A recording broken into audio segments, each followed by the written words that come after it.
В понедельник, 24 июня, в резиденции президента Удмуртии выпускникам со всей республики вручали золотые медали. А в администрации Воткинска одновременно прошло торжественное собрание серебряных медалистов. В этом году в Воткинске 13 золотых и 13 серебряных медалистов.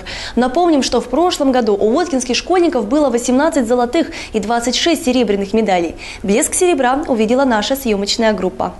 За плечами экзамены и учеба в школе. Впереди новая, полных приятных неожиданностей и побед взрослая жизнь. 26 выпускников воткинских школ были приглашены на торжественный прием, где их поздравили с успешным окончанием школы. Мне бы очень хотелось, и я желаю вам, чтобы все, о чем вы мечтаете сегодня, сейчас у вас обязательно сбылось.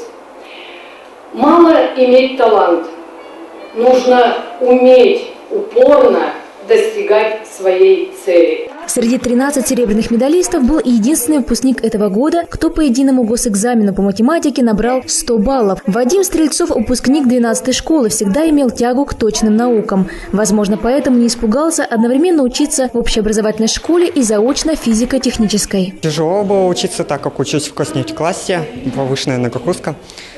Полюбил я предметы математику, физику, информатику. Участвовал в Всероссийской олимпиаде школьников, выигрывал муниципальную торг из 9 класса.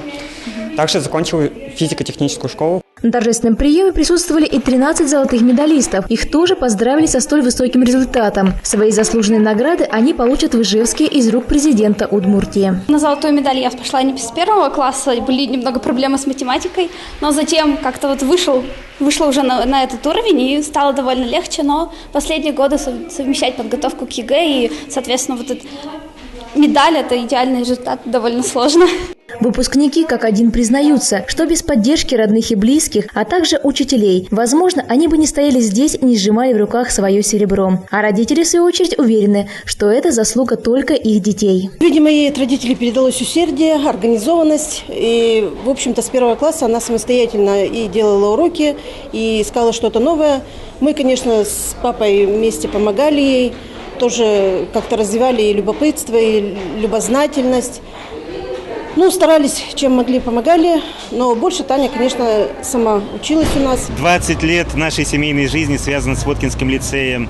В 2003 году наша старшая дочь Екатерина закончила Воткинский лицей с золотой медалью. 10 лет спустя, в 2013 году, наша младшая дочь Елизавета заканчивает Воткинский лицей с серебряной медалью. Мы очень гордимся их успехами и радуемся за то, что они такие умницы у нас.